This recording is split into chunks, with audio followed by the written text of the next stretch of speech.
It is November 19th at 9:01. We will call the Wright County Board of Commissioners to order. We'll begin with the Pledge of Allegiance. I pledge allegiance to the flag of the United States of America and to the republic for which it stands, one nation under God, indivisible, with liberty and justice for all. Good morning, everyone, on this fabulous Tuesday. Rainy Tuesday? No, I don't know, do you call that rainy? It's sprinkled early morning. It's close. Charlie never told me what the total for rainfall was for the year that. We didn't get, well, I mean, no, for the year, no, I haven't, I don't know that, I'll find out, but the last few weeks, I mean, we've gotten just a little bit, so We're getting, the farmers are out in the fields, I mean, they're getting stuff done, but the ground is froze now, so that's the bad thing. Can't win it, boy. Can't win no matter what way you go. Yeah. So has everybody got a chance to look over the November 5th minutes? I will look for a motion or modifications if necessary. I will make that motion, Mr. Chair. Motion by Commissioner Hewsom, second by Commissioner Dahlin for the approval of the November 5th minutes. Any further discussion? Hearing none, all in favor say aye. Aye. Opposed, same sign. Minutes are approved unanimously. Today's agenda, any modifications? Yes, Mr. Chair, I have one add. I believe this could be on the consent agenda. We had an item a couple weeks ago that was removed regarding a memorandum of agreement between the county and the Wright County Deputies Union.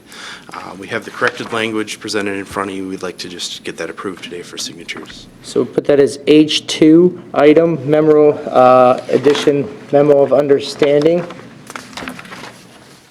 Or memorandum of agreement with the County Deputies Association.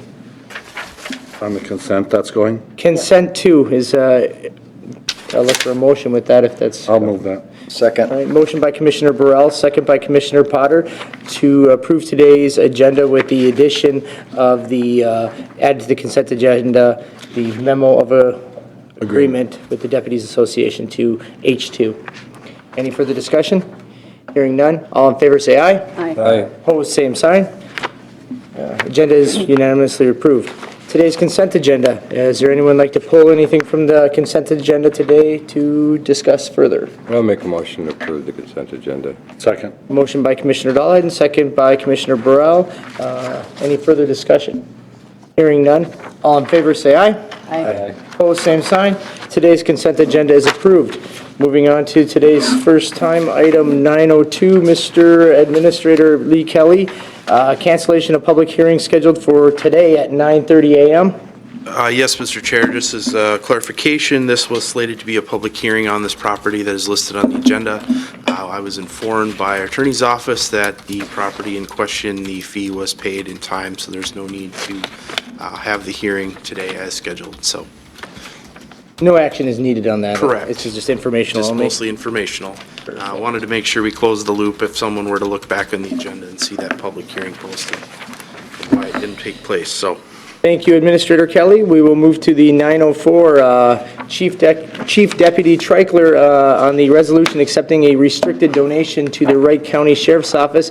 I did see that very nice picture on Facebook with you guys with that funding from the Monticello Lions. Yes, good morning, Mr. Chair, members of the board.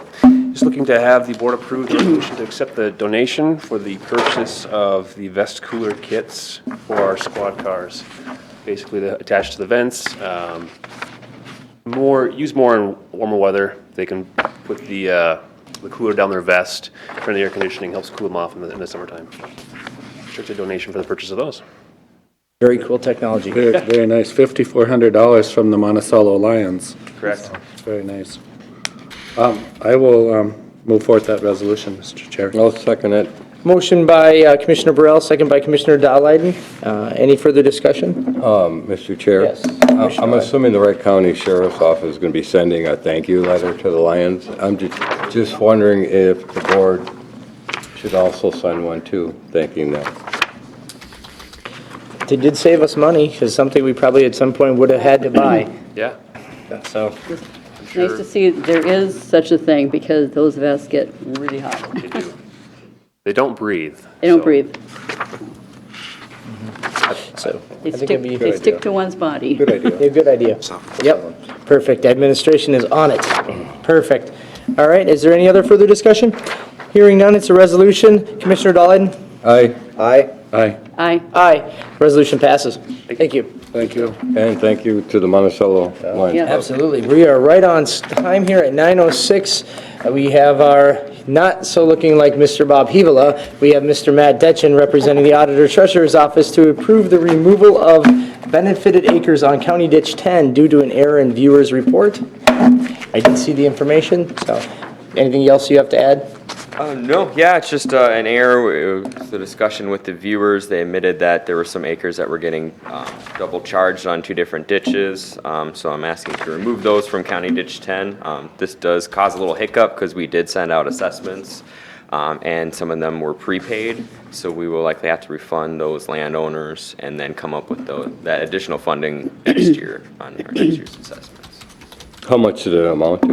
About $2,000. Nothing real serious then. All righty.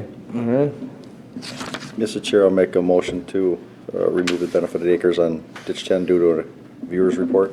I'll second it. We have a motion by Commissioner Potter, second by Commissioner Dahlheiden. Any further discussion?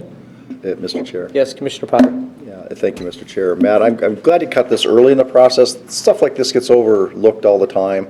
So say we didn't find it, all of a sudden a year later, somebody figures out, see, there's the government again doing something. And so it was good to catch it.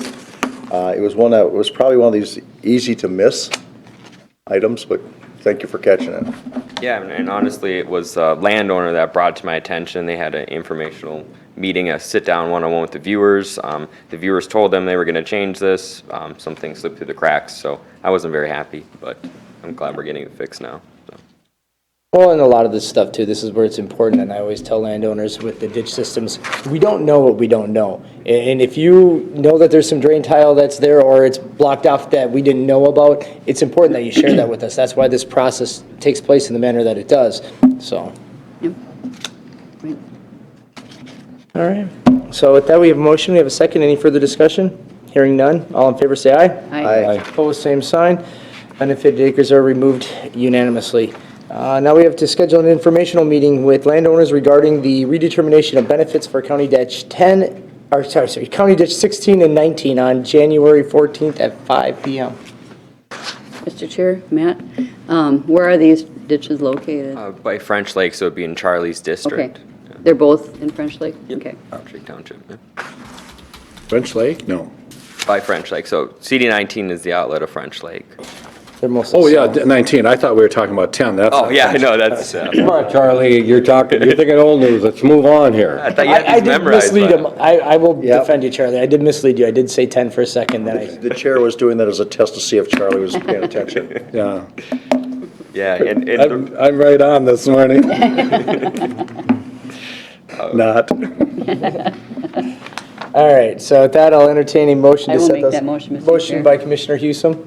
I'll second it. Second by Commissioner Dahlheiden to set a public hearing, or not public hearing, as a informational meeting with landowners regarding redetermination of benefits on County Ditch 16 and 19 on January 14th at 5 p.m.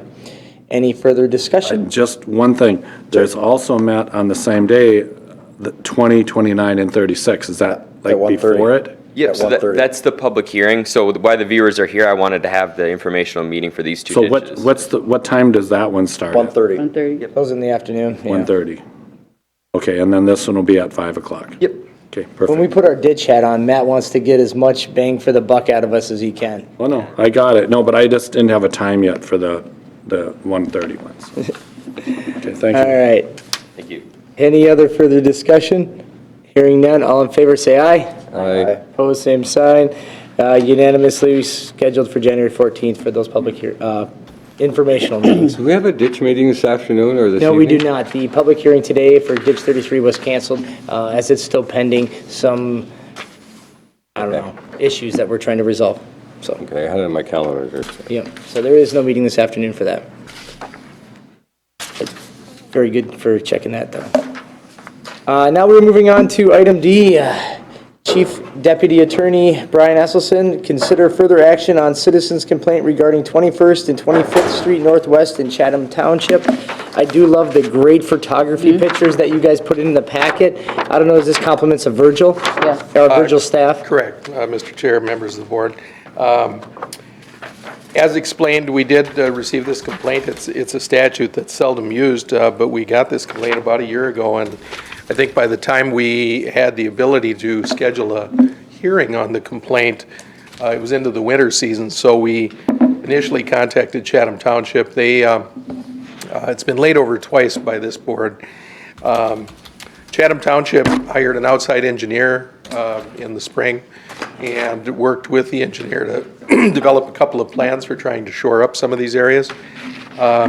They did do some work. I don't have an exact, recitation of what the work was, but kind of relied on Virgil and Steve Meyer from our highway department to go out and take a look at things, and they were, they thought it was in reasonably decent shape if you look at the majority of county road or township roads, I should say, in our county. So I just decided to bring it back to the board to decide where we go with this. I have not received any calls from the residents who signed the original petition. They were advised back in, when the board originally laid it over, I sent a letter out to them and asked them to contact me if they had any questions or concerns, and I have not heard a peep since last fall. Right. Mr. Chair, nor have I. And they definitely improved this township road because prior to that, in the fall, it was rather rough, but they, even shortly thereafter, they did bring in gravel and they smoothed it out, but then speaking with the engineer to try to find some solutions, so. So was it the carrot or the stick? Yeah, Wasn't there some frost boils and stuff in there too? Wasn't that some of the complaints? I believe, Mr. Chair, Commissioner Delighten, I think so. I used to live out near this area, and I think it's maybe been a problem on and off over the years. It's probably subsoils, that type of thing. My suggestion, Mr. Chair, would be that we either, I suppose the option would be lay it over indefinitely or to simply dismiss the complaint, meaning that if a problem arose again, they would have to bring a new petition. One of the reasons that this statute is not very effective is it says if the county board holds a hearing, we can order the township to make certain improvements. We're supposed to say, you have to do A, B, C. If the township does not do those, the county can go out and do the work and then charge it back to the township, but only if the cost is less than $3,000 a mile. Well, I don't know when that statute Right. was passed, but $3,000 doesn't go very far. So, I've had 2, maybe 3 of these complaints during my time with the county, and we've always contacted the township, and the township has responded in satisfactory fashion. Mr. Chair, one other point is, back when a lot of these roads were constructed, there was very little traffic on them. And now you've got the big, the FedEx, the UPS, you've got a lot of these delivery trucks that are on these township roads on a multi-times per day. So that's one of the factors that some of these roads just weren't constructed for the kind of traffic that we're getting now. And plus, there's more and more people that are moving out into the area, so there's a significant traffic. So Brian, can we just basically consider the issue resolved and just, do we vote to say that the issue is resolved, or? Is it, or what is your recommendation? In some ways, I think, and if you lay it over indefinitely, then they wouldn't have to. Because to me, it seems it's resolved, and I don't. Mr. Chair, that's why my suggestion would be to simply say that the matter has been resolved, or some type of motion from the board that we believe the matter has been resolved based on our investigation, and that the complaint is dismissed at this time. Okay. Mr. Chair, I'll make a motion to that same thing, that the matter before us appears to have been resolved and that any further action is not warranted and is dismissed. I'll second it. Motion by Commissioner Potter, second by Commissioner Dahlheiden. Any further discussion? Hearing none, all in favor say aye. Aye. Opposed, same sign. Thank you. Thank you. Thank you, Brian. All right, we are way ahead of schedule for our 9:45 public hearing, so I'm going to skip down to our committee minutes, so that's going to bring me to the 11:05. I don't know if, Michael, you see my text, if Yes, you yep, could I did. cover the 11:05 minutes from me. I did, I couldn't respond to it at the time when you sent that to me, but thank you for the heads up. Mr. Chair, the Committee of the Whole met November 5th, 2019. One of the subjects was the Lake Martha and Lake Charlotte Subordinate Service District, which was a sewer that the county undertook a while back when there were some issues out there. And one of the problems that we had with that is that it was supposed to be self-supporting, and only people in that district are supposed to pay for it, nobody else. And through a lot of different things between economy and everything else, it came up with a shortfall in the amount of money that there was there. I think it was, part of it was they were counting on a interest rate, and a lot of people prepaid, and I think that's what upset the apple cart there, but that's just speculation on my part. But the thing boiled forward is that the citizens of Wright County aren't supposed to pay for that, only the people in that sewer district are going to pay for it, so we're just figuring out how we go forward. So we've had a meeting with them, Bob, Brian, and I, and then Bob had a supplemental meeting with the Lake Martha people, and the recommendation coming out of the attorney's office is that adding a supplemental assessment at the end of the original is a 1 to 3 to 5 year assessment to make it up. Part of the thought process was, instead of doing it all now, just do it 1 year at a time on some of these, trying to get these. There's a lot of just moving targets. How do we do this? How do we get to that point there? And reconfigure who actually paid, how many more people are eligible to hook up to it, and they reaffirm all the numbers where the zone, the district is. And I think those numbers are all pretty much, everybody agrees on which way the wind's blowing, where it's all at there, but it's going to take a little while to get to that final number. When we had our meeting, some people were not overly thrilled with what was going on there, but hey, I just let them know that it is their responsibility, and if it wasn't for the county coming forward, there wouldn't be a lot of houses on that lake, and a lot of people would not have been able to sell their houses at that time, because failing sewers don't get mortgages closed on them. So we need to, what we're going to have to go forward is the county's going to have to advance money for the pay of the 20 and 21 bond payments, and then collect it from the people in districts. So we're going to have to front the money 1 year at a time for the cost, and then get it reimbursed through the assessment process. This time around, it won't be a bond, it'll be just one at a time, because it's kind of ridiculous to take a bond out when this thing expires in 2023 anyway. And we've got the mailings out there looking for volunteers from the different districts and advisory committees for this to make it go. The shortfall is estimated to be $443,255, and the suggested levy is about $1,000 per parcel for each of the next 3 years. So basically, each property owner is about $3,000 short. They were told of this number, so they're aware of it, so it's not going to be a surprise when they hear it again. And like I say, it boils down to is they're getting a benefit, and God bless St. Michael for coming to the rescue, because they could have just said no, and then other things would have gone a different way. So with the recommendation is we'll mail out to Lake Charlotte, Lake Martha District Subordinate Service District landowners asking for volunteers to serve on these advisory committee. I think Martha's already got their people they want. And Charlotte, two from Martha, 2 from Charlotte, 1 from the district that doesn't live on the lake, county commissioner, myself, I volunteered, and a township official there. The only question was if one of the township official, Greg Eckblag, who lives in the area but not on the lake, does that count as each person, or so they will have to work that one out. So that the further information will be coming on that particular issue. But there's a game plan on how to handle it. Anyway, the next item up that we talked about was remote access on the HHS call center. Matthew Fomby, the Information Technology Director, provided the update on the information, and this is one that's been ongoing for a while. How do we handle the directory tree with remote people and that, and how do we need to upgrade this?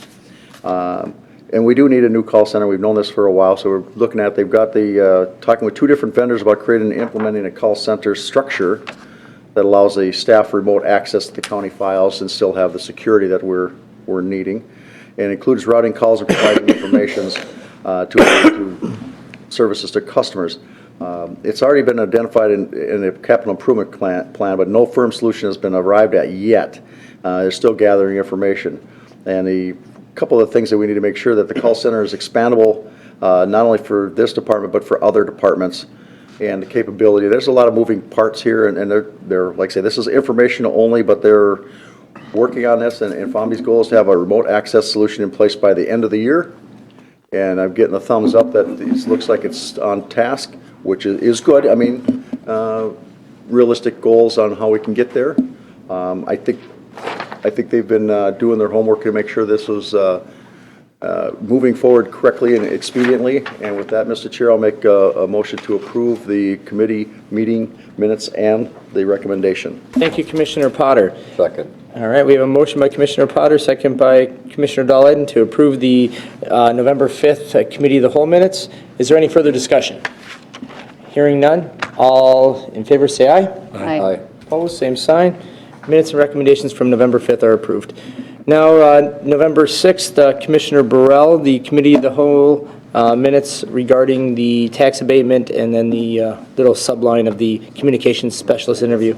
This is kind of going to tie in with our 9:45 Public hearing, public yes. hearing here. So anyway, there was a proposed property tax abatement, and when it was first talked about, it was around $300,000. And then next time we kind of got it, it was around $500,000. And the board had a lot of concerns with that because the payback with the abatement would jump up considerably, maybe as high as 15 to 16 years. And that was a little unsettling to some of the board members. And like I said, this here is going to kind of tie in with our public hearing meeting later because they came back with a lower number later. But anyway, we talked about different things. This is for financing the infrastructure. It's not financing the business per se, but to get the infrastructure, the roads and stuff into this property.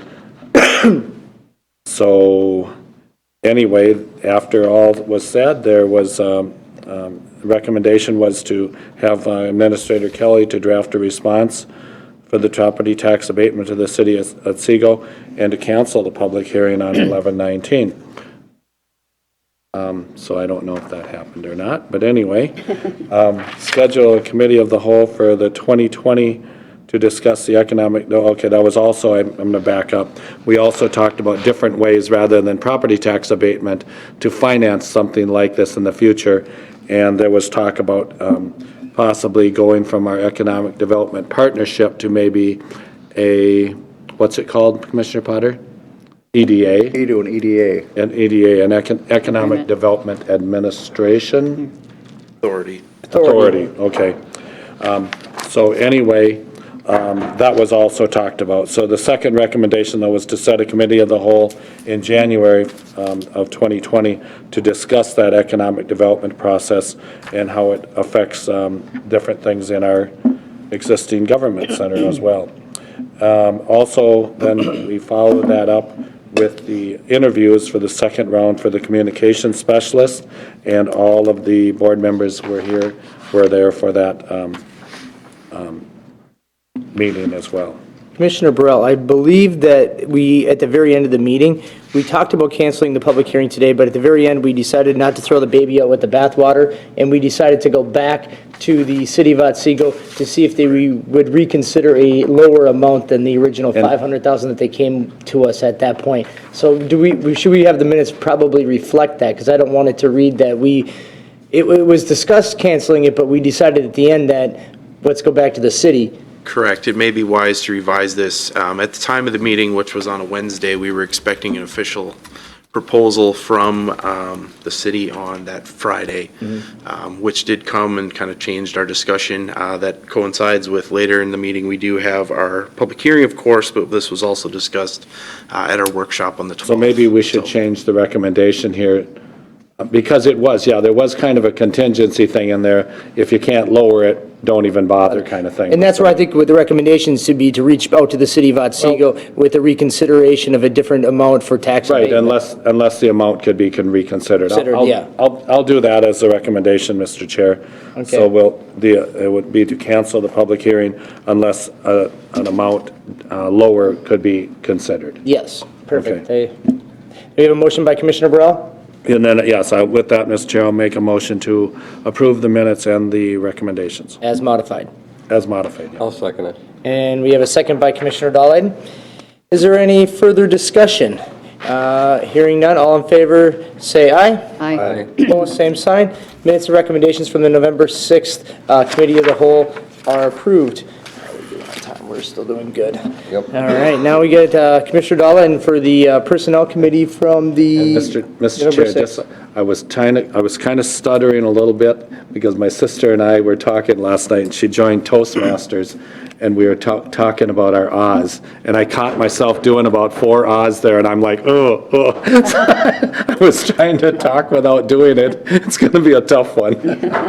I know there's not too many Toastmaster groups around here. I think Elk River has one, but I don't know if Delano had a real good one. I think did. they're still active.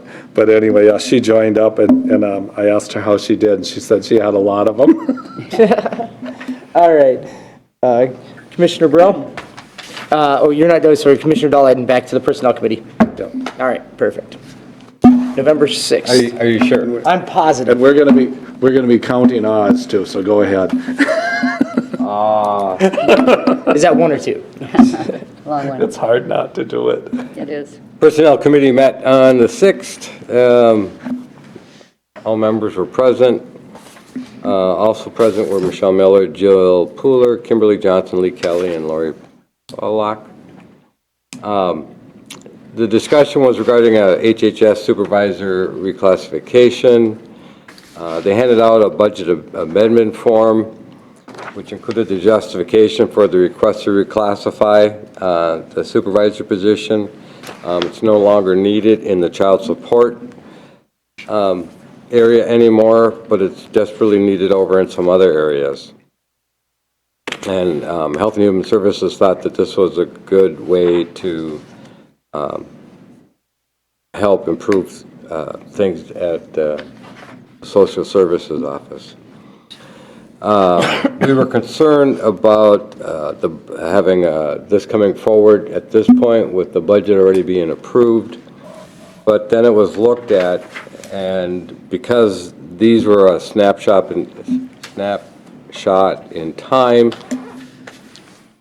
chances are they are not accurate for a new starting person. So one person that left was at the top of the wage salary, and one starting probably would be at the beginning. So by all looks, after all this is done, it looks like it's going to be pretty much neutral budget impact.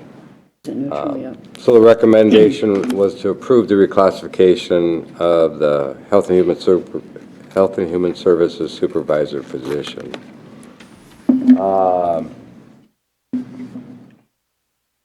He's sleeping over there. He's not even paying attention. So I'd recommend approving and I'll make a motion to approve them. All right. Second that. We have a motion by Commissioner Dolan and second by Commissioner Hewsome to approve the November 6th Personnel Committee minutes and recommendations. Is there any further discussion? Yes, Mr. Chair. Commissioner Potter? Thank you, Mr. Chair. On these particular requests all the time, I always question, some of the grants and some of the reimbursements that are there are sometimes a 1-year, 2-year thing, and then pretty soon it becomes our monkey. And these are another one that concerns me is that we're making it budget neutral because we have this offsetting grant money. And we've had that in the past where all of a sudden it was for a couple of years, it goes away, and pretty soon we got to pay the full brunt on this. And I just want to make sure that follows up. For sure the grant money goes away, that they're saying this is budget neutral, that somebody's actually tracking this. Actually, we're decreasing the amount of grant money for this position that's going over to HHS from the financial, or from the, there was more reimbursement On child support. on child support than there is in this new position. But I'm just trying to make the point, be careful, because we've Yep. been Oh, yeah. caught up in this trap before, where we were told one thing, we assumed one thing, and something else actually happened, and all of a sudden, next thing you know, your budget's 17.3. And these are things that kind of catch you, and it's like, oh my God, we should have thought about that. But I always question every time they do these switches, especially after the preliminary budget's already set, because are we really getting the full information on this? Sure. Yeah, we vetted it quite well. Thank you. Good questions, Commissioner Potter. Yep, Is there any other, understand. is there any other further discussion for the Personnel Committee from November 6th? Hearing none, all in favor say aye. Aye. Opposed, same sign. The November 6th Personnel Committee minutes and recommendations are approved unanimously. Now, Commissioner Hewsome, the Safety Committee met on November 6th. Would you handle those minutes for me? Sure. Members present, Hewsome, Lee Kelly, Sue Virgin, Tim Dahl, Seth Hansen, Eric Leander, Catherine Main, and Greg Kreiser. Also, Michael Holmquist and, can't pronounce her name. E. Anyway. Shemmerly? Yeah, thank you. Thank you. So the Tim Dahl, Risk Manager Tim Dahl, explained that all employers with more than 25 employees are required to establish and maintain a joint labor management, safety, and health committee pursuant to Minnesota Statute 182675. And he also explained... 676. Sorry, thank you. Dahl also explained that Wright County has been working with Integrated Loss Control to update the county's overall health and safety program. Holmquist stated that Wright County triggers 27 OSHA compliance programs. Each program has a subset of forms, tasks, required training, record keeping, and annual review. He explains the work plan contained within the new E-module will help the committee create a sustainable program, develop a checklist of tasks to meet compliance requirements, and to see a return on the committee's investment. And he also, Holmquist also presented a group safety committee training program, and you can take a look at that, go through all the different modules that are in here, but what it boiled down to at the end was, flip over here. The program is online within the Health and Safety Program E-module. The role is advisory in nature. Members come from selected work groups within their operations. A committee is a forum for communications and employee management cooperation. We represent the co-workers, serve in the spirit of cooperation. Committee will have a clear mission, have a written agenda and stick to it. Get solicitation of opinions and perspectives, assist with problem solving, and assist with promoting health and safety program. And Alan Holmquist proposed having a mix of standing and new committee agenda items, such as reviewing accident incident reports and injury illness data. The committee will also develop and adopt a mission statement, goals, and objectives. I suggested a short mission statement followed by a purpose statement. Dahl proposed meeting quarterly and Virgin proposed meeting monthly to create a committee SharePoint page. And this was, essentially to get established, we would meet monthly and then we can decide after that. So the recommendations approve creating a committee SharePoint page and meeting monthly starting January 2020. And with that, Mr. Chair, I'll move the minutes and the recommendations. Second. All right, I have a motion by Commissioner Hewsome, second by Commissioner Potter to approve the minutes and the recommendations from the Safety Committee on November 6th. Is there any further discussion? Yes, Mr. Chair. Commissioner Potter. Thank you, Mr. Chair. A very nice PowerPoint you had there with that. It looked like that was a really in-depth meeting on the process there. So I'm going to separate that out and keep that And, available. certainly our different departments have safety programs, and I know our highway guys, they have a set safety program, and so there's different recommendations, but to have a county-wide one is important, and it's state statute required, so it'll be good to have it going. Perfect. All right, any further discussion? Hearing none, all in favor say aye. Aye. Opposed, same sign. Safety Committee minutes and recommendations are approved. Mr. Administrator Kelly, the board workshop from November 12th. All right, as mentioned, we did meet on November 12th in a workshop with all 5 commissioners in attendance, as well as a good number of staff and some members of the city administrators and the Economic Development Partnership were in attendance. We had a myriad of topics. The first one we discussed was the agricultural and drainage inspector. We've had these 2 contracted positions for a number of years now, and in the 2020 budgeting process, we had talked about potentially having a shared position referred to as the ditch inspector, and that received some discussion but was kind of set on the shelf. And this was revisited at the workshop. has provided some additional information from the Auditor Treasurer's Office. The end of this, the recommendation was to retain the 2 current contracted positions for the year of 2020 and move forward with appointing and developing the job description for this ditch inspector position and include it in the 2020 budget and make a budget amendment. Second topic was the tax abatement that we had discussed earlier in the November 6th Committee of the Whole minutes. So we talked additionally about some additional information we'd received on that Friday and a revised, we get some better information and understanding what the proposal was. We had some discussion relating to those parameters and suggested that perhaps the board would have a 90% abatement rather than the full 100% county abatement on this property. So that was the consensus of the group, and to continue with the public hearing on this matter, which is scheduled for today at 9:45. The next topic was the fairgrounds crack sealing and surface sealing. The Fair Board approached us about providing some funds on that to some repairs that are needed out at the fairgrounds property and the cost that would be incurred to do so. It was determined that in order to get this done, it would be approximately $70,000, and they asked if the county would contribute $35,000 towards that. So the decision was to share between the 2 entities and come back to the board with where that funding can come from.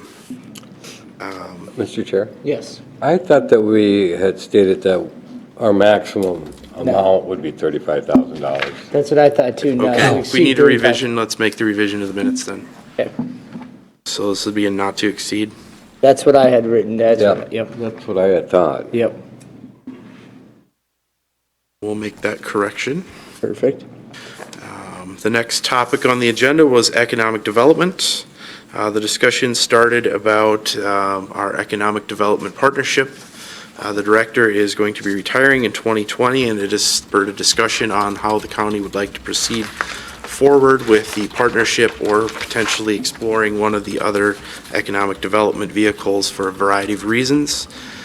We got some input from members of the Wright County Economic Development Partnership Board, the Annandale City Administrator, and others. Kind of the consensus was that they felt there was a desire to retain the partnership and that it has a need that it fills for the role. What we were tasked with as staff is doing some market assessment of what wages would be for a position that would be out there to help with recruitment. Also to explore the potential of providing benefits, county benefits to this position. It was also noted that there was an economic development partnership meeting on Friday the 15th that was hosted by the county. So there would be some opportunity to discuss further at that.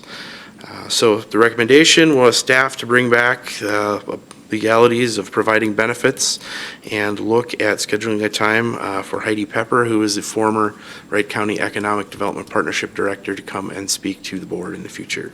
And Mr. Chair, a slight correction on that.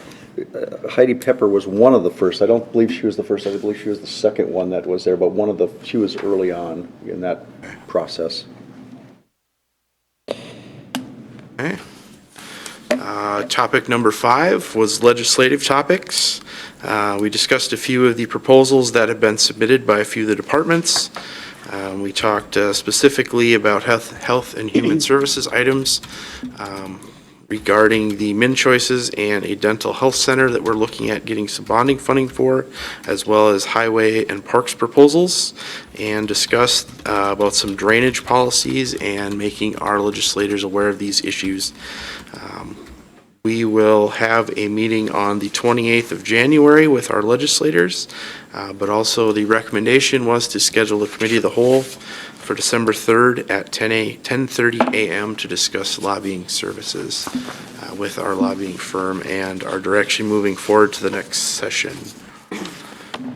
Next topic was the 2020 board workshop schedule and meeting calendar.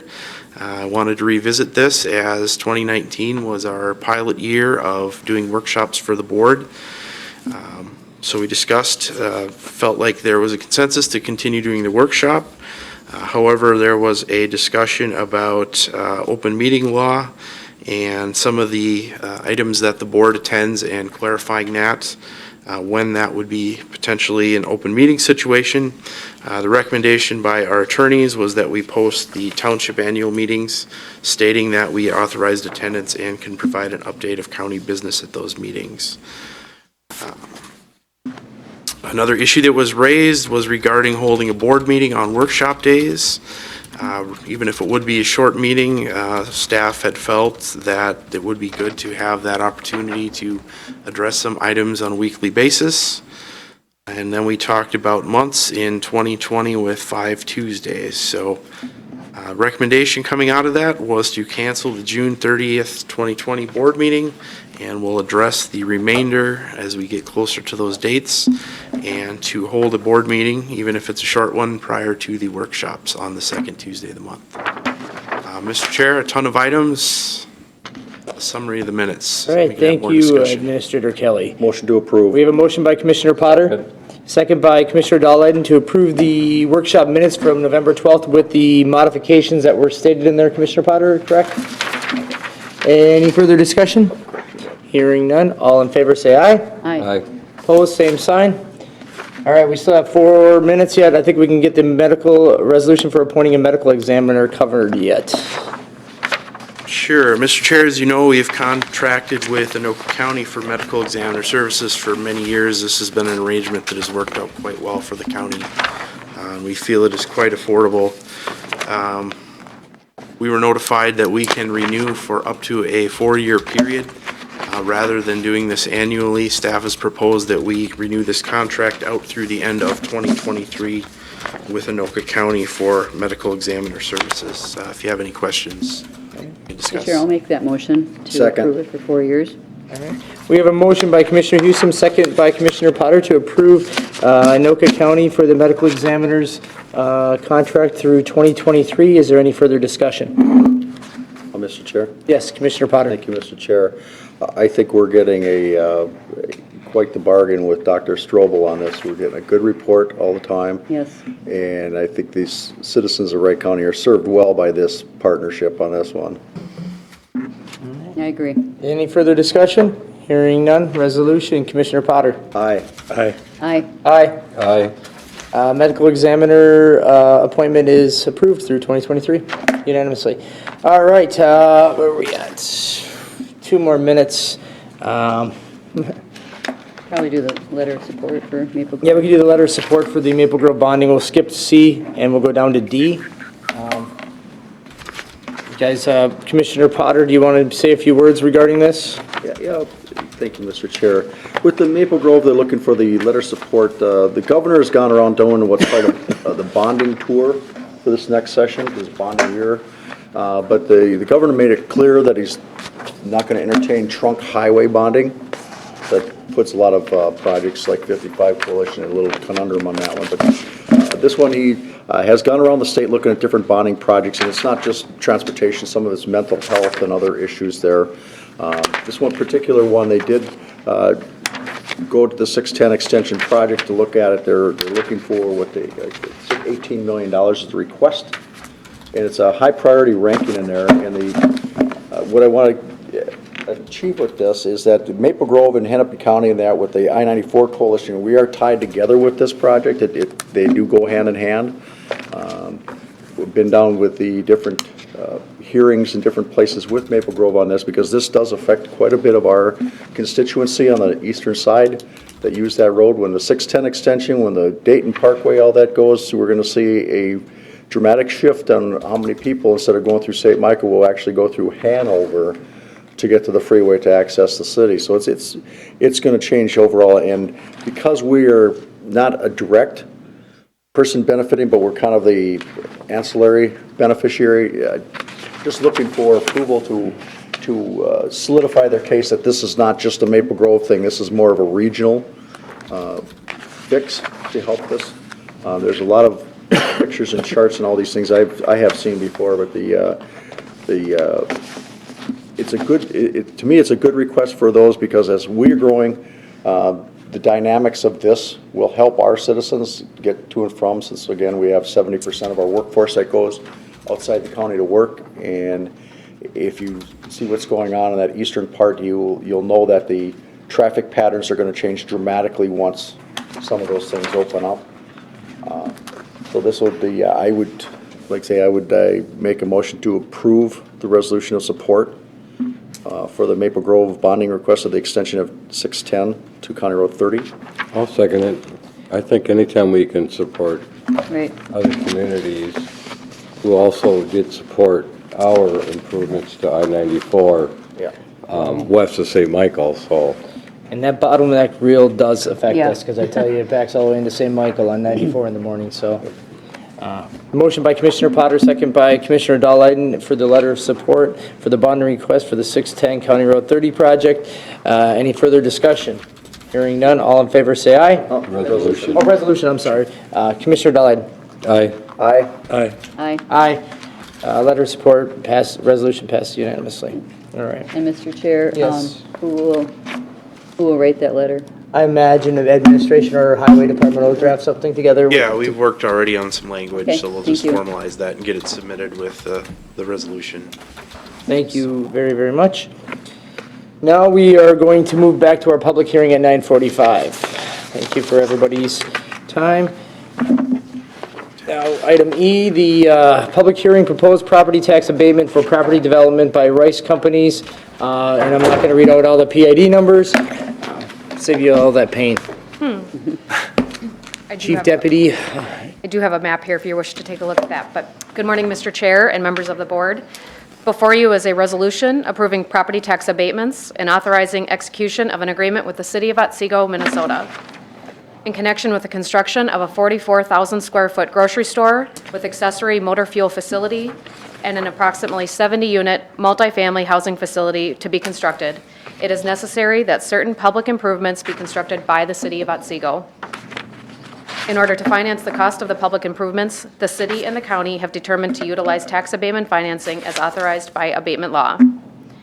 The county proposes to abate property taxes pursuant to Minnesota statutes, sections 469.1812 through 469.1815, in order to assist in the financing of the public improvements. It is proposed that the county and the city enter into a tax abatement agreement which provides for the use of tax abatements to assist in the financing of the public improvements. The county proposes to approve tax abatements on the county's portion of property taxes on the property in an amount not to exceed $400,000 for a term of up to 15 years, beginning with real estate taxes payable in 2022 and continuing through 2037, to assist in the financing of a portion of the costs of the public improvements. The abatement is 90% of the county's share of taxes derived from increased market values resulting from the project to be constructed on Lot 1, Block 1, and Outlot 1, Parkview Retail. The board expects the benefits to the county of the abatement to at least equal or exceed the cost to the county thereof. Granting the abatement is in the public interest because it will increase the tax base, provide employment opportunities in the county, and finance and provide for public infrastructure. The tax abatement property is not located in a tax increment financing district. In any year, the total amount of property taxes abated by the county by this and other resolutions and agreements does not exceed the greater of 10% of the net tax capacity of the county for the taxes payable year to which the abatement applies, or $200,000, whichever is greater. The county may grant other abatements permitted under the abatement law after the date of this resolution, provided that to the extent of the total abatements in any year exceed the abatement limit, and the allocation of the abatement limit to such other abatements is subordinate to the abatement granted by this resolution. You don't have any further questions? I do, I'm going to ask a couple questions before I open the public hearing. I believe there is a reserve account that the developer is putting funds into in case the project would be put on hold or not go forward to pay back the abatement cost. Is that correct? And does the county be able to, I know the city has that option to it, and is the county as well tied to that reserve account? That might be a question better answered by Nick from Ellers. I mean, you're aware of the reserve account or the escrow account that they're putting up with that, correct? Thank you, Mr. Chair, board members. My name is Nick Anhut. I'm a municipal advisor to the City of Otsego, representing them here at this meeting. Thank you for the opportunity to speak. As the commissioner did mention, the city is negotiating with the developer, not only for the plat and actual land use of the potential property, but also the development of the property and the security thereof. So they are right now pledging a letter of credit to cover the cost of the public infrastructure. Now, the public infrastructure is what the abatement is being used to finance. The city is fronting all of the money to pay for the infrastructure and will be constructing it over next year, and they will have a letter of credit from the developer to cover that expense should the development not move forward. Now, the county is not a partner to that development agreement. It's an agreement between the city and the developer, and it's covering the city's expense that they're out of pocket. This abatement agreement, you are not out of pocket anything until the actual tax revenue is created, the development actually takes place. So if the development doesn't happen, the county is not out any money whatsoever. It does not have to contribute to the project. All right, thank you. So I guess with that, we'll get right into the public hearing here. So make a motion. I have a question too. Yes, go ahead. We had talked because the builder of the grocery store has taken us to tax court several times in the past, and I thought it would be in the agreement, in the resolution, that they would not challenge in tax court on this property. Is that something that Seago is doing, or? There's a did we minimum omit? evaluation agreement on the property. So there is within that development agreement, again, between the city of Otsego as well as the developer has a series of different default provisions under that agreement. One of those is that they will not challenge below the assessor's value for the property. So there will be a minimum assessment. Well, Through then, 2037. This is the- would it be Or the wise term for of us the to have abatement. that The in term of our? it, yeah. Would it be wise for us to have that in our resolution as well, or? The minimum assessment will require the county assessor to be a party to that agreement, so you will have representation from the county So assessor. that agreement hasn't been drafted yet? with That Seago? agreement has been drafted. The developer has approved it as of this past. But I'm just wondering city council why meeting. we would not put it in our resolution as well. Because Not, if the city has it where they can't, But the same valuation that the city has as the county has, the value is the value. There's no way that you talk to an expert. You can't have two different values at the county level and the city level, so whatever the value is what the value is, so. Mr. Chair, and my experience has been that when the county assessor signs off on those, they're enforceable. So by statute, any minimum assessment agreement is signed off by the county assessor. So we've had good luck in enforcing those in the past, if you will. And Mr. Chair, Yes, Commissioner Potter. and I want to thank Nick for the work on this and getting this going, but it's not in our agreement. It's still in the city and the developer's agreement, and that keeps that nice clear line of separation between us and them, because it's a developer's agreement between the city and them. Okay. It's all understood, it's in there. So and I just like to keep these lines as clear, because once you start muddying these things, then that's when the problems start getting up. It's bothering me a little bit because I haven't seen the city's agreement, and I'm just like taking people's word for it, and I have seen it, Charlie. It's in there. so I have to take your word for it. You're gonna have to. You're gonna have to. Add, it is in the public record. It was discussed at the last council Mark meeting. collects money for the church, so he's honest. Okay. Yeah, no, trust me, Charlie. There was no way I was gonna agree to this Okay. unless that was in there. Okay. It was a point that we all. I'll trust you, Mark. yeah. So, thanks, I Charlie. think we all made that pretty clear at our meeting. Thank you, Nick. Is there, otherwise we'll open up the public hearing. I'll look for a motion to open up the public hearing. So moved. Motion by Commissioner Potter, Second. second by Commissioner Dahlheim, and we'll open up the public hearing. Is there anyone here today that would like to speak in regards to the tax abatement for the properties in Otsego?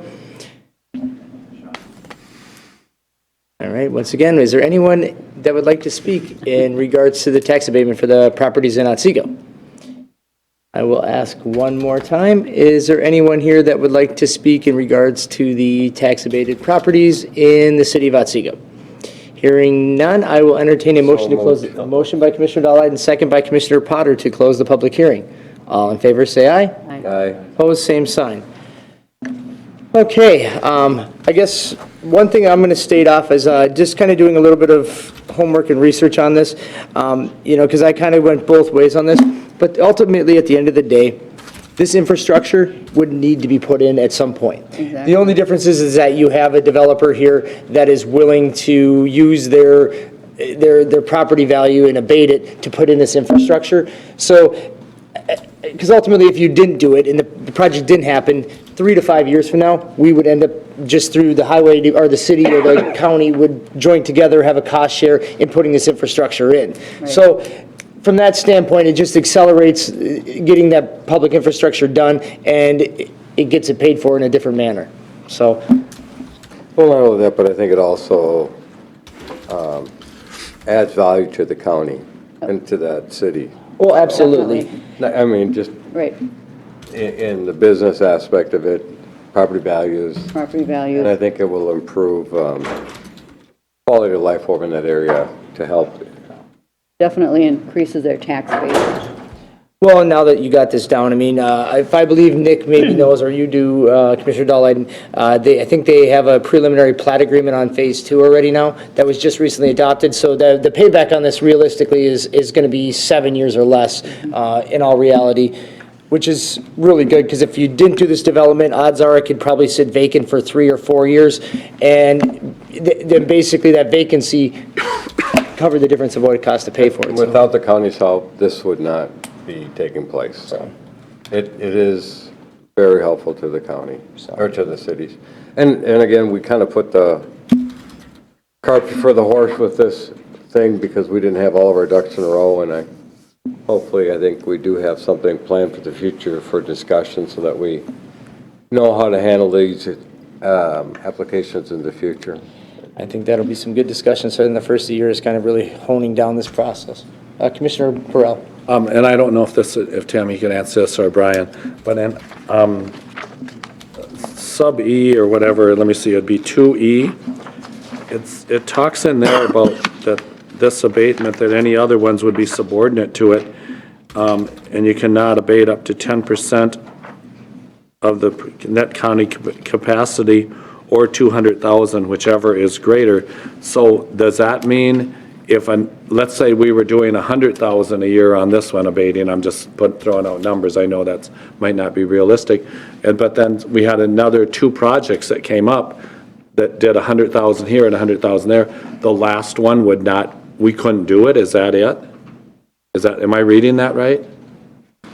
Unless Brian can correct me, I believe the statute talks about it does not exceed the greater 10% of the net tax capacity of the county taxes, which is going to be the greater portion. But it says or 200,000, whichever is greater. Right, and the 10% is going to be the Would be greater. Yeah, the 10% of the county tax is going to be greater than 200,000. Oh, see, I would read that the other way around. It would be 10% or 200,000. Whichever is greater. So in the case that you have a small community where their tax base is not very big, even if 10% of their tax base is less than 200,000, they can go up to 200,000. It's the greater amount. Okay. But in the case of the county, I was kind of looking at it the other way it's around. a much larger figure. We're thinking. All right, so we don't have to worry that this is tying up a project in Chris's district or whatever. Right. Okay. Yep. All right, or mine. Yes, Commissioner Potter. Thank you, Mr. Chair. This is a case where, this is uncharted territory for the county to do this kind of stuff. And there's pros and cons to it. Some people think we shouldn't be involved at all. Other people said we should be. Unfortunately, the way the world works today, if the county isn't involved in some way, shape, or form, you do not get these kind of projects. Let's just take an example down in Scott County and Dakota County. A lot of the projects they got because the county board got involved in it, and that's how they, like in Scott County, that's how they got the Shutterfly, that's how they got the Amazon. I mean, we're not looking on that big a scale. Ours is a little smaller scale, but somewhere down the road, something on that scale could emerge, and it's good for us to have a policy in place on how we handle these and what priorities, what triggers, what limits we do this on. So this is it's kind of a test case, but we need to follow this up with make sure that we have policies and procedures in place to ensure that the ones coming forward match the same criteria. And I do applaud Nick Otsego, Commissioner Dahlheiden, for answering the questions all those commissioners had with that, how in regards to how do we do this and still not make it look like a big government giveaway and still enhance the quality of life in Wright County. Well, it's not a government giveaway. No, it's all public infrastructure that ultimately, at the end of the day, it would have had to been put in eventually. This just accelerated it and founding a funding source to get it paid for, so. Right. You know that, I know that, a lot of people don't see it that way. Yep. No, good point. But yeah, no, this is not a government giveaway. Is there any other discussion on this? Otherwise, I'll look for some action on it. We are looking to abate the $400,000 at 90% abatement, retaining 10% of it for administration on whatever payback schedule it takes, depending on when phase 1, 2, or 3 come online. Mr. Chair, I make a motion to adopt the resolution approving the tax abatement agreement with the City of Otsego and Rice Companies. I'll second it. We have a motion by Commissioner Potter, second by Commissioner Dahlheim for the tax abatement on properties in the development by Rice Companies in Otsego, PID numbers as listed. Any further discussion? Mr. Chair, I just wanted to say, Commissioner Potter, I am one of those people that I just wish we didn't have tax increment finance, and I wish we didn't have this, but it's out there, and if we don't do it, we're the underdog then. And the reason I'm going to go along with this is because I'm hoping that we can get more business spurred down in my district, because with Highway 12, all of the community people that work to the cities, we need to provide jobs out in our district, out in our area, to make that so that we can, because I don't see the highway, even if we got going, it's going to be probably 20 years or 15 years before Highway 12 would ever get to a 4-lane. I just don't see anything happening soon. So maybe something like this could happen out in my area, then, so we wouldn't have the commute going down, so many people having to drive to the city. And Mr. Chair. Yes, Commissioner Potter. Follow up with that, Commissioner Burrell. I agree with you. If we're going to do things like this, it has to benefit the whole county, not just parts of it. Yeah. It's like with the sales tax option for the roads. We made sure all 4 quadrants are going to benefit from this thing. Otherwise, we're not doing it. Same with this abatements when you do this. I mean, I anticipate that Delano's probably going to be the next one out the gate for something like this, because they have that industrial park that has got a lot of interest with people going there. And with Howard Lake, with Dura Supreme, I'll just pick on them. They just recently sold to a big company. There's probably an expansion in the future. And And you've got a couple Cocato of with a really few good things. So companies. make it so it's benefits everybody. And I think, this is providing jobs, not as many maybe as a manufacturing company.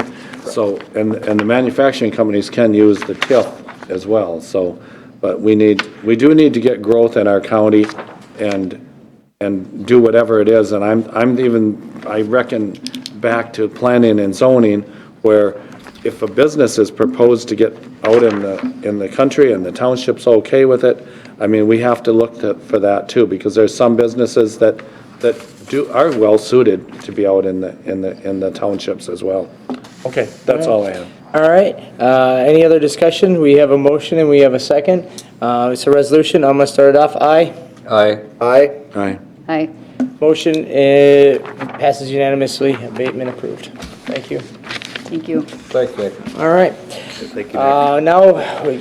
Sorry, get myself back together here. We're moving all the way down to items for consideration. Item C, the Central Mississippi River Regional Planning Partnership, the CMRP.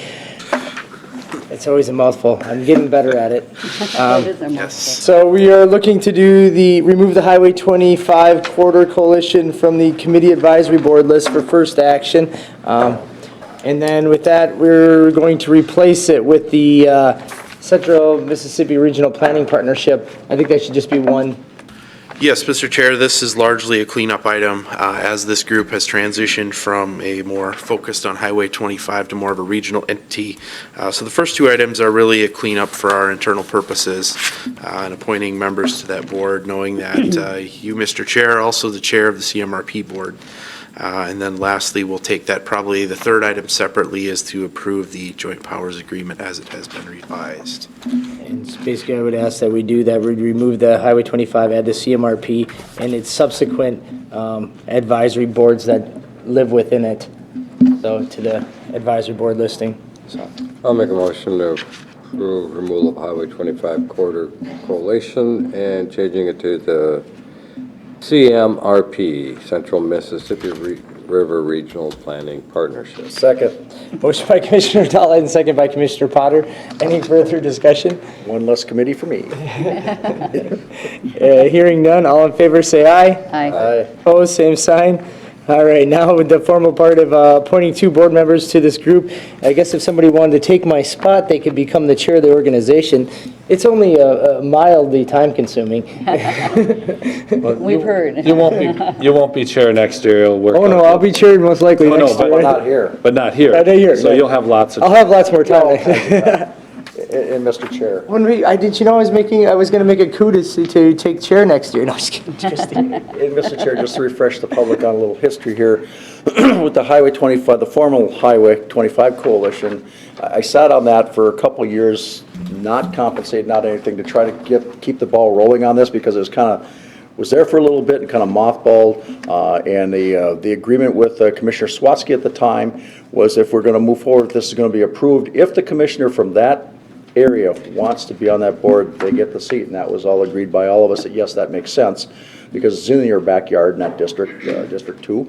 So I just look at it as like, it needed to go forward, and it's a little bit deeper water than we anticipated, and there's a lot of federal agencies involved in this, so it'll be time consuming to get to the fruition of it, but it's got to start, and should have started 30 years ago, but that's water under the bridge, as we say.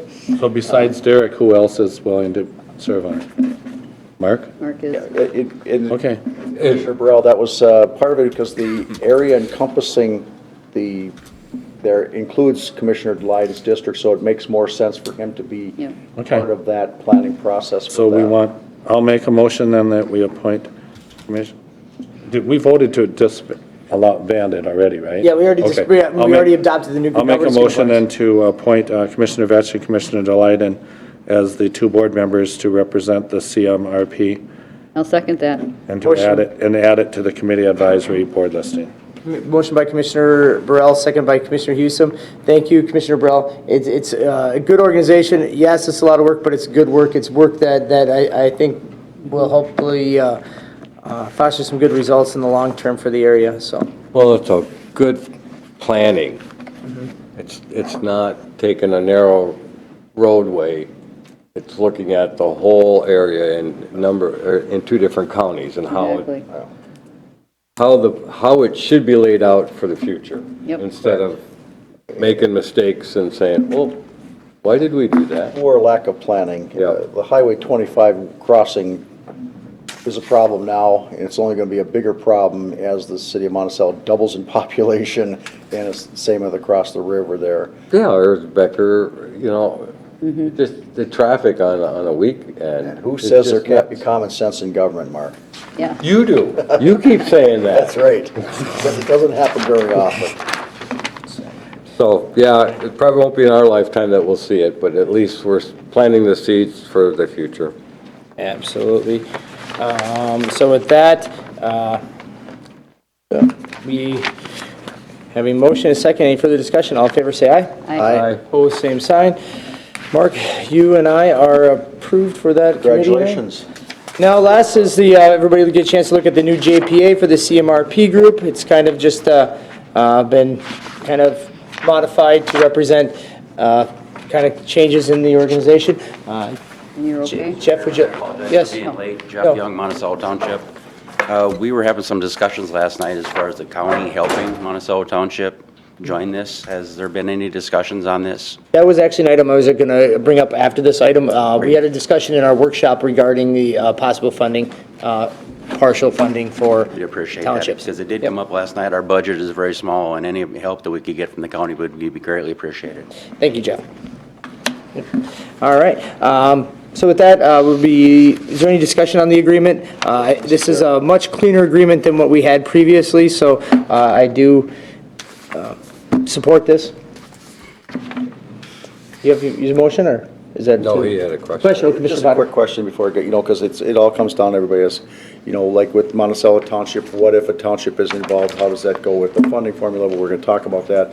The other thing is that it is going to be next year that you're going to establish a budget for this?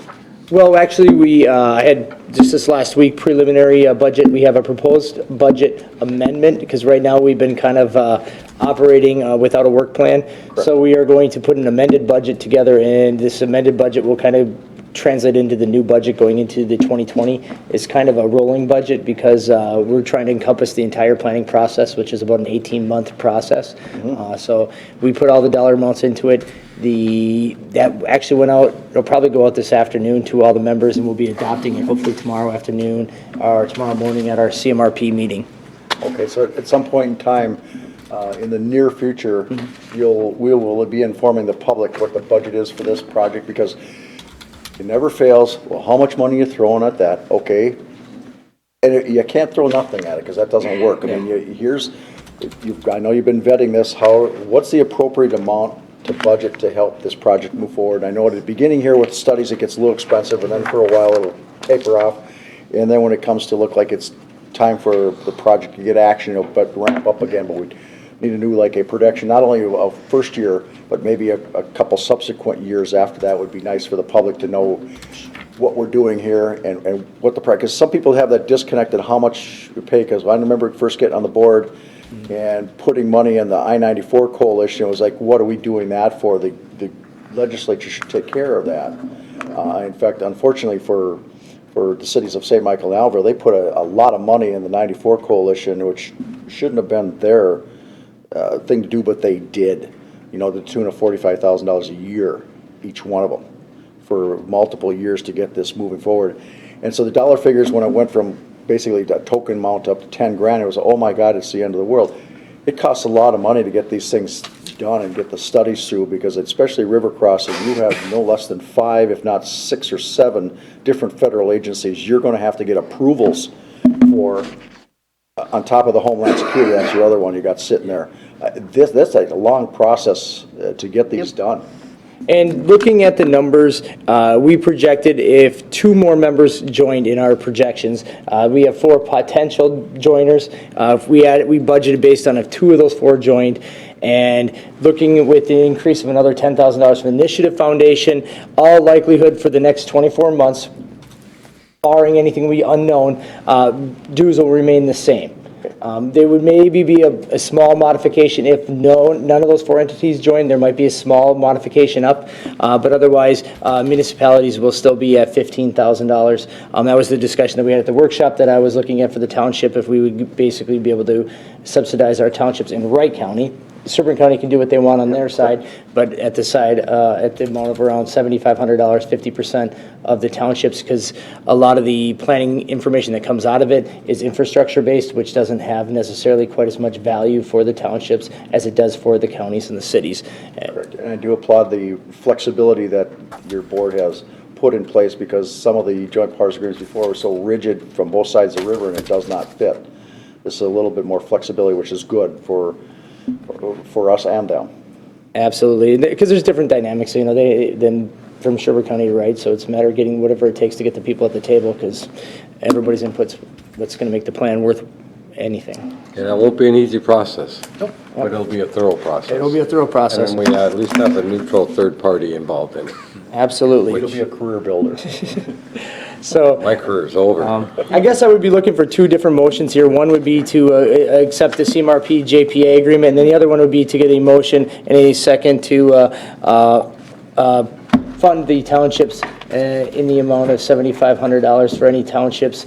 Well, I shouldn't say any townships, I guess, because I don't think there would be a lot of value for Cokato Township to join this group. no, I mean, I no offense to Cokato Township, I just, So the 2 townships are. Silver Creek and Monticello Township. I'll deal with Clearwater Township. Betting at there's a some point. business down there that would benefit from it, though, Yeah. even in my district, you know. Oh, probably. Probably, yeah. Well, Mr. Chair, I'll make a motion to approve the CMRRP joint powers agreement. I'll second that. All right, we have a motion by Commissioner Potter, second by Commissioner Hewson to approve the joint powers agreement for CMRP. Any further discussion? Hearing none, this is a resolution. Let me start once. Okay, Commissioner Burrell, I go to the right, I'm just, right. Commissioner Burrell. Aye. Aye. Aye. Aye. Aye. All right, resolution passes unanimously. I guess secondly, I'd be looking for a motion to fund our townships of Silver Creek and Monticello Township in the amount of $7,500 each for the membership dues for CMRP. So moved. Motion by Commissioner Hewson. Second by Commissioner Dahlheiden. Any further discussion? Yes, Commissioner Mr. Chair. Potter. What's the funding source? It would be professional services. That's where we pay for our dues for this, so. Okay, and in the future, I'd like to make it noted that if other partnerships there in townships that have the similar, say a Cokato, say a Saco Township, that we will be as generous to those townships as we were with these two townships. Absolutely. If they have a regional planning like that, I think it's important that they get to the table, and I would absolutely support that. Thank you. Yep. You know, and the other thing is too, is that the county does a lot of the planning for these Townships. townships, so it makes a lot more sense. too. Absolutely. All right. Is there, hearing no other discussion, all in favor say aye. Aye. Opposed, same sign. Motion passes. All right. Great, thank you. Now we're moving on to item E. We have to schedule a committee of the whole meeting, new government center project, review pricing changes for the third floor, and probably along with the layout and other subsequent. Correct, yes. And Alan has reached out to the firm. I have a bunch of dates here in December that would be available for them to come on site and meet with us. I don't know if you have a preference, but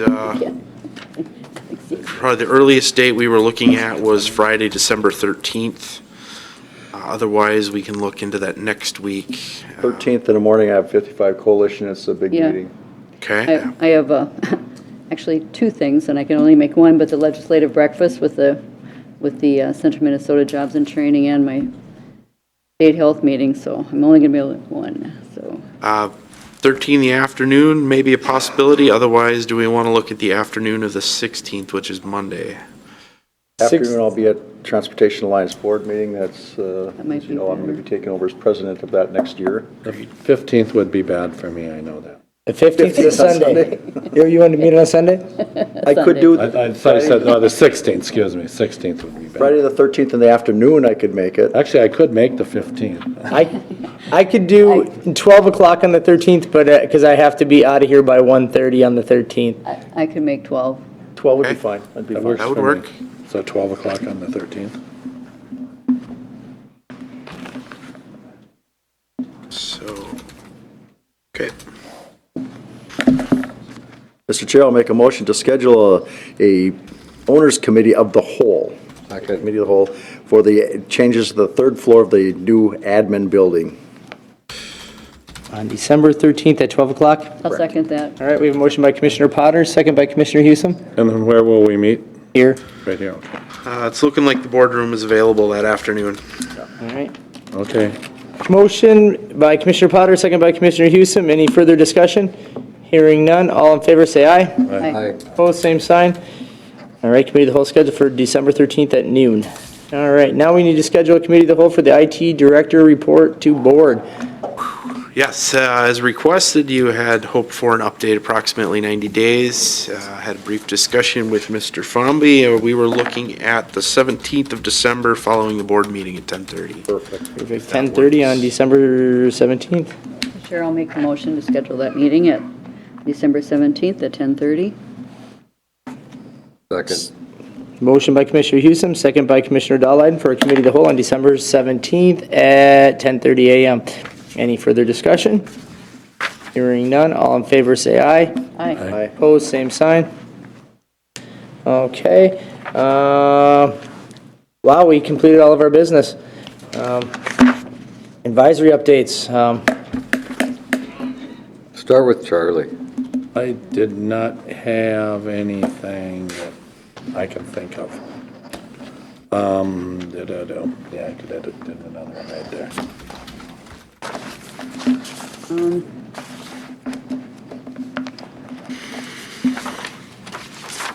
I don't have too much to report, because I'm going to let Mike talk about the economic development meeting that we were at on Friday. That was good.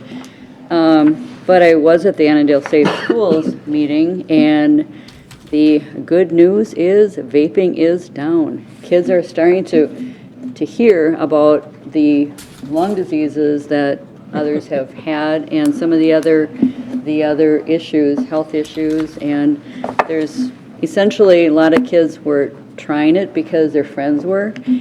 And so now those are the kids that are finding out that, maybe this isn't such a good thing after all. Even at Woodstock, when they had the bad acid, people quit doing acid there too. So, yeah. Charlie, Woodstock. speaking from experience or what? No, if you listen to the album, they come up on the microphone, there's some bad stuff out there. Oh, People cut down on it a Oh lot. my gosh, so, Charlie, your mother would never have let you go to Woodstock. and Annandale football team was in the semifinals at state, Oh, but so was Dassel Cokato, where my grandson plays football for. And, yep, so they were the number 4 seed, Annandale was the number 1 seed, but Dassel Cokato did beat them, and it was a very exciting game. It was my first time in US Bank Stadium, and that was quite a treat. Actually, my son-in-law helped build that stadium. But anyway, so I told the superintendent, I support Annandale, but I'm rooting for Dassel Cokato. So. Very nice. So over the last 2 weeks, I've had, for various meetings in CMRP, I had our meeting with CMRP from our work plan and developing our work plan for the next 18 months, as well as following that, we took our work plan and assigned cost factors to our work plan to develop a budget for the next 18 months for CMRP. All of it, which is ready to be presented tomorrow morning. So been busy with a lot of that, as well as we are working, myself and Commissioner Potter have been getting Commissioner Potter up to speed on some of the stuff with Trailblazer, as he'll be attending our workshop this week, and we have a lot of issues that we have to, or not issues, but more of items that we have to get agreed with, because we're going into two-year funding sources with MnDOT versus annual funding. So basically a lot longer term commitments on stuff, and we have to make sure we figure what that methodology looks like. So. Good. First off, since we did not have a board meeting last week on Tuesday, and the 11th was Veterans Day, I do want to officially thank the veterans. Thank you. Even Charlie, for serving in the Navy. McHale's Navy. Yeah, he was in McHale's Navy, you're right. Anyway, thank you to the veterans for everything they have done to keep us all safe. I went to, Wright County Community Action is having a tree walk on the 30th in Waverly, and it's a fundraiser for them. It's a bunch of different trees that are decorated differently. They're going to have some food trucks out there. Should be very interesting. What day was that again? The 30th. And it's Waverly at St. Mary's? No, at the Village Hall. The Village Hall in Waverly. Yep. And I think it starts at 4 o'clock. Oh, I think it starts earlier. Earlier, maybe? Yeah, I can't remember, but you can find the information on their website. But they'll have, they've got all sorts of things planned. Pictures with Santa, reading with Mrs. Santa, different food vendors.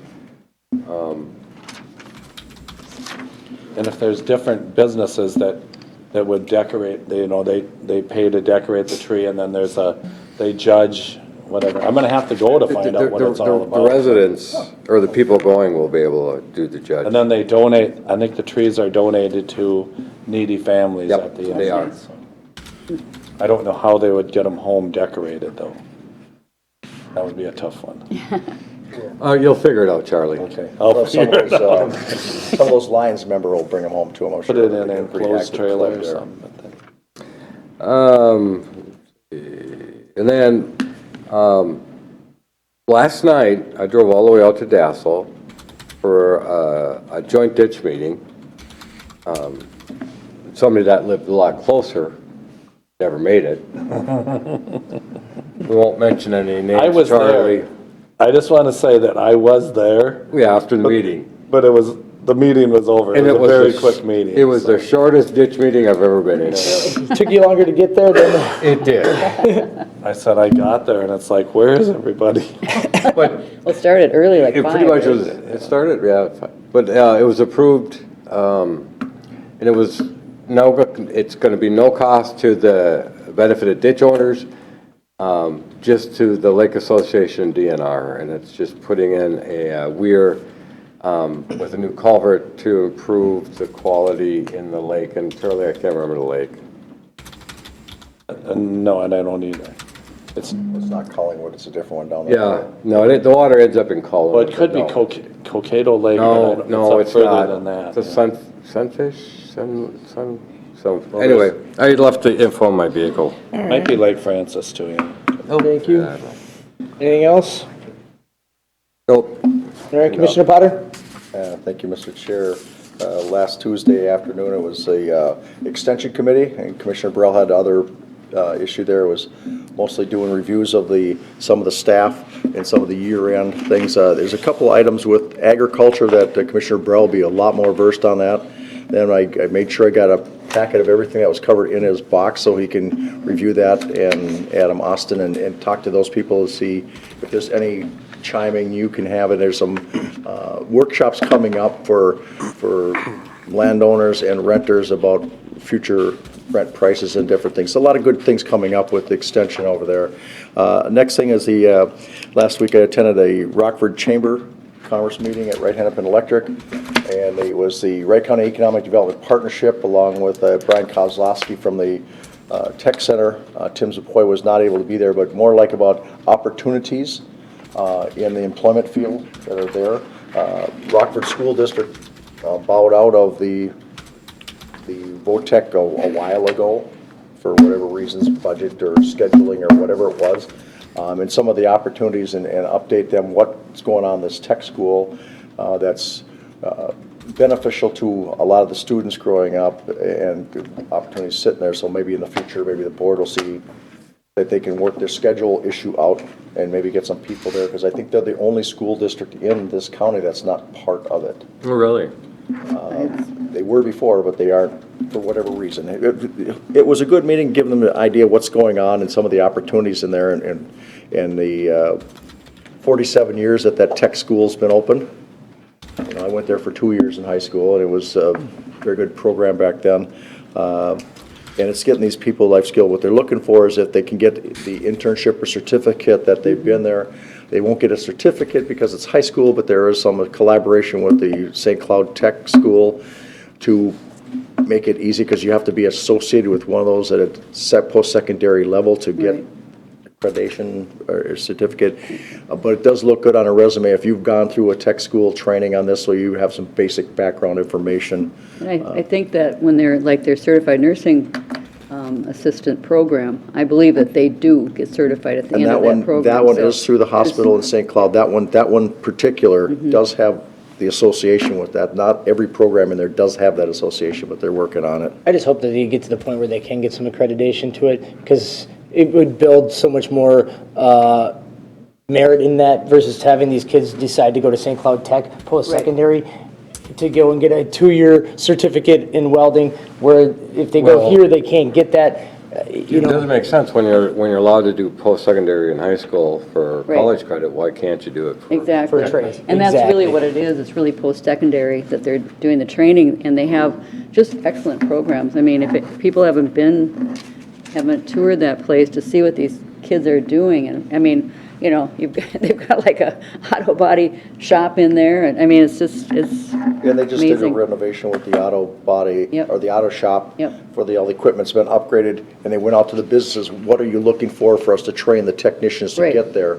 And a lot of the welding teachers, they hired a second one, and a lot of those kids aren't having to get out of high school and go into the next one, because the employers are hiring them Exactly. and asking, this is the skills I need them to do so I can train them here. Yep. So it's nice that we have one of those assets sitting here, and we're supporting it. You know, I think it's just an advantage for our students coming up, an alternative to that. The other thing is, last Friday, Economic Development Partnership held their meeting here at C-118. thank you, Commissioner Husa, for showing up. The rest of you, I know, are busy. But it was about the future of where do we go from here? What does it look like? I hope that Commissioner Husum got a lot of good information about how this partnership works, some more background issues there.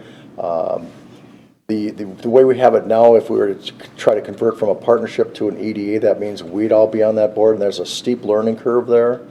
And in personal opinion, I think what we have there now, we have people in business and the bankers and all those that understand the gap financing and everything that the people have to go through to get their business plan or their expansion there. I think it's working out well because there's a level of trust if you're a business owner talking to somebody who knows how to navigate the process because it is a process. They're in the business. We aren't. Right. Well, and that's the thing, because we're on so many boards and commissions already.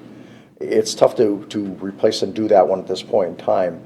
Maybe somewhere in the future, potentially, but the here and now, I think we're better off staying with what we have here. And I don't remember the keynote speaker for our annual meeting in January. And I didn't write his name down, and Ross Bernstein.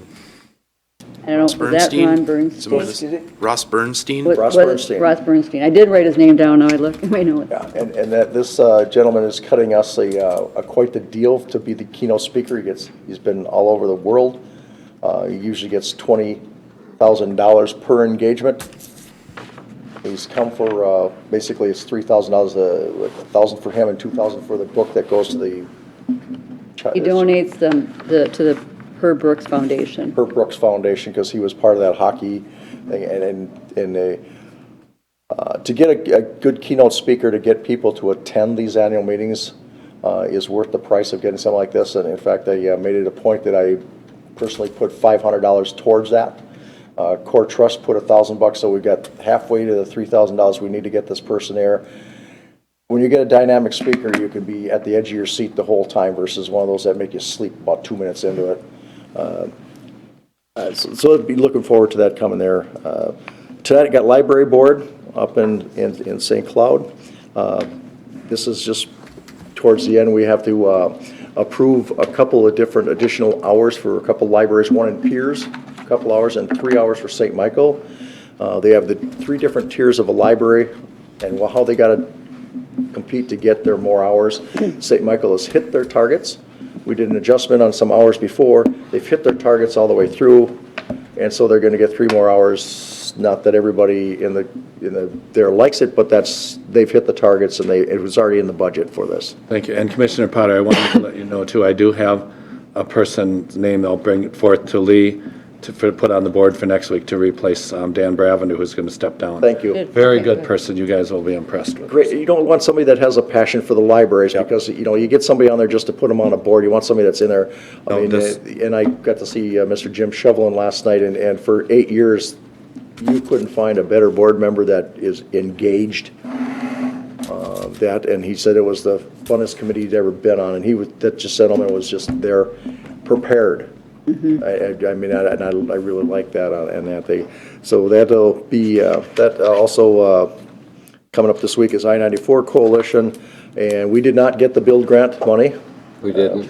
We had a person that I think they misdialed me, or because of the text message that congratulations, but I think they were supposed to text somebody else because there's a couple people out there that kind of let you know it before. So it's kind of like the anticipation you got it, it's looking good, and then no, we didn't get it. Nothing in Minnesota, which is frustrating, but we're going out there again next year and keep knocking on the door. Last year, we were trying to keep Minnesota from being flyover country. Duluth got one of them, but prior to that, 6 years prior to that, Minnesota had not gotten any money. And so now we're back on that thing, so we're trying to get off that, trying to get some money for this quarter, and I thought we had a good shot with it. One of the things that we're going to discuss is the $25 million was the max. It was $900 billion total that could be on there. And it appears that most of the people that received money were in that $13 to $18 million range. They weren't asking for the max. So that'll be the discussion where we go from there. The other thing that didn't, central office in MnDOT was all on board about getting this money. District 3 was lukewarm. That might have hurt, might not have hurt. We don't know. We're just going to have to discuss that and try to figure out. Why would District 3 be lukewarm? Excuse me? Why would District 3 be lukewarm on it? When they, basically, Too many other projects right now? all the other projects going on, and the one from Monticello to Clearwater was $22 million more than they had budgeted, so they had to borrow ahead on things, so they're kind of worried about the money issue. So some of those things play in. The idea was to have it all under construction at the same time, get it over with. So maybe next year we'll have a better shot at it, but the other aspect we can go is the next Corridors of Commerce solicitation will be at that again, and maybe that'll help. Again, and then 50 going on to the 55 coalition, since the governor has made the announcement that he is not going to use bonding money for trunk highways, we're going to have to try to do a different method for a supplemental budget bonding thing, which a lot of legislators are working on already, because there's quite a few of them that, especially counties, were not overly thrilled when the governor announced that none of the bonding would be for trunk highways, because that's been most of the bonding request has been for trunk highways. So more to come on that. Thank you, Commissioner Potter. Administrator Kelly? Sure. Just kind of building off the workshop and the comments about the Economic Development Partnership meeting that took place last Friday. As you know, staff have been tasked with coming up with some numbers about wages for that position, as well as looking at benefits, which is proving to be an interesting dance, as public sector is a little bit unique in what we can and cannot do. So just wanted to be the board to be aware that that may result in an ask to the board to assist in additional funding for the group coming forward, and make sure that that's known before that becomes a stumbling block moving forward. But I think that we'll be able to achieve that. I know there was a discussion of having an additional executive meeting, if you will, in December to try and put together the recruitment package regarding that. So expect more follow-up on that in the future.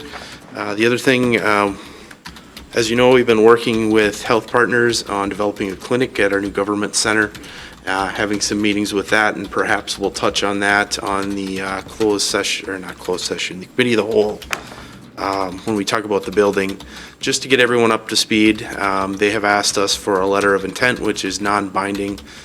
They like to have that as soon as possible so they can begin their planning process and developing the proposal for us, working on that clinic, and then a more formal agreement would come into place probably about a year from now, a year prior to the facility open, but just wanted to give you an update where that's at. So other than that, preparing for the TNT meeting, working with auditor treasurer staff and getting materials and items ready for that meeting. If you have some input on that, we'd certainly like that input sooner than later. And of course, the ERP continues this week. We're working on chart of accounts, so that's ongoing right now. There's a whole group out there working through that. So Have tax statements gone out yet?